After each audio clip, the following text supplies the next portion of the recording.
So, of the words of one Randy Newman, you have a friend in me. Let's talk about it. What's going on, everyone? Welcome to Movie Emporium's movie review of The Friend, the newest film from directors Scott McGhee and, of course, David Siegel. Okay, ladies and gentlemen, here we have a movie that is a grief slash healing type of movie. It's a movie about a woman who loses her mentor, and she's played by Naomi Watts, and her mentor, of course, is played by Bill Murray. And in the process of everything that's going on, she's good friends with the daughter of Bill Murray's character. They're writing a book. She ends up inheriting, because of the ex-wife, a Great Dane dog named Apollo.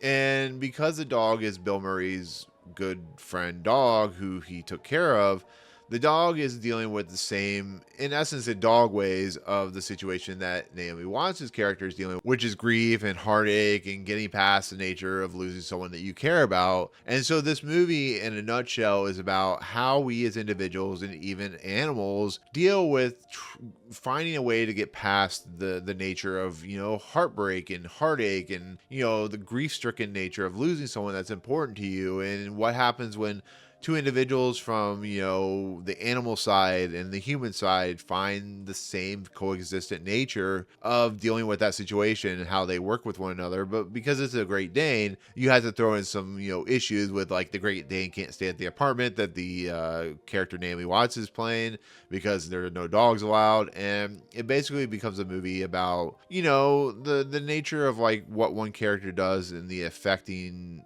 situations of the people he's around or she's around, and how does that affect when you start to heal after a tragedy and stuff like that. So that's kind of what this movie is doing. So I honestly didn't know much about this movie, to be fairly honest. I didn't know Bill Murray and Naomi Watts were in a movie together, but I'm all about it. I love them. I think they're fantastic actors. I know I think it was at Tribeca. It has an 89% on Rotten Tomatoes. It's a movie that seemed, like it was going to be a good movie. It was going to be a little manipulative in its nature because what it is. But once again, I didn't know this was about a person that loses somebody close to them and the dog and stuff like that. This is about a woman and adopting a Great Dane and kind of the shenanigans similar like Marley and Me. But, I was sent a screener. I said, sure, I'll watch it. I like these two actors. It also has Carla Gugino and stuff like that. And for my honest review, I think this movie is fantastic. I think the ending is manipulative as heck, similar to We Live in a Time. But I think the performance of Naomi Watts, I think the way she has to react to the situation that is very difficult and also very, very sticky when it comes to the fact that this guy had 3 ex-wives. He cheated on his ex-wives. He cheated on his ex-wives with the Naomi Watts character. The fact that she was kind of thrust into the situation with the dog. It's a movie that is attempting to get at the nature of what it is like for somebody to affect somebody else and affect the people around them. And I think it does it pretty well. I think Siegel and McGhee, who directed this film, do a really nice job of presenting us a very low-key, very sad, but also a very uplifting movie with a lot of great, interesting ideas. The fact that the Naomi Watts character and the daughter of the Bill Murray character are writing a book, and the kind of the situations at hand when it comes to what it is like to deal with grief. The fact that this dog is very complicated in its emotions, and you can see that how, she tries to take care of it the best she can, but it's hard to do because it doesn't want to act right because it's dealing with the sadness of losing its owner.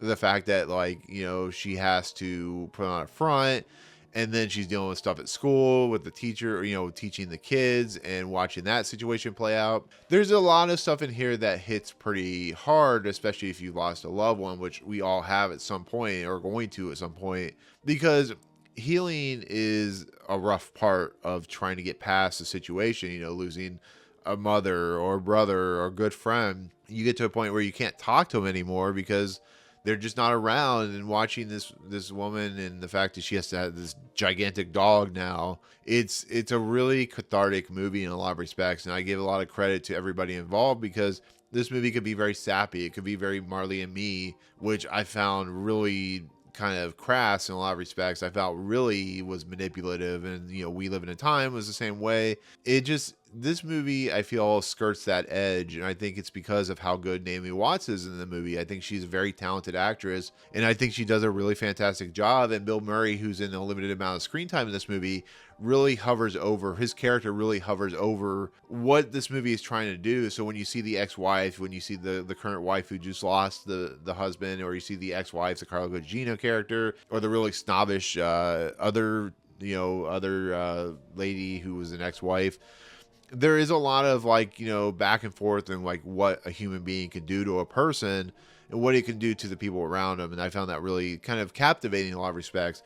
I think this movie's major issue, though, is the ending of this movie, which really goes into that territory of like, okay, this is a little sappy and a little too convoluted in a lot of respects. And I think the music is like very overpowering, to be fairly honest. I don't mind like the very low-key like musical songs that they play, but the instruments and like the score are so bombastic. I don't know if it's a mixing problem or they wanted it to be really powerful, but it gets really annoying after a while. So that is a major issue with the movie that I have. But I think in the end, that kind of close out the review, I think everybody in this movie does a pretty decent job of what they're doing. I think Naomi Watts is fantastic. I think Bill Murray does a pretty good job in the small amount of stuff he has. I think it's a movie that really hits hard at what grief is and how you try to move past it, and the different mix of emotions that it causes, the different levels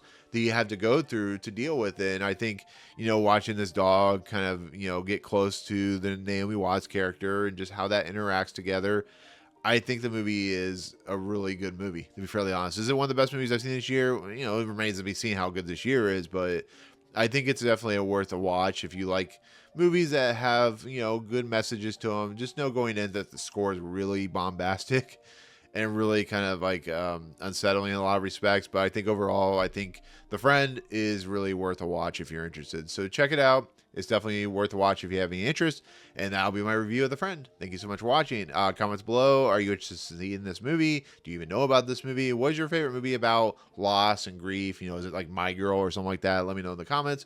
Otherwise, if you like what you see on this channel, hit the subscribe button to join Movie Emporium. Hit that notification bell at the top to find what's coming next. If you like this video, awesome. Hit that like button. And as always, we'll see you guys on the next video. Peace out, guys.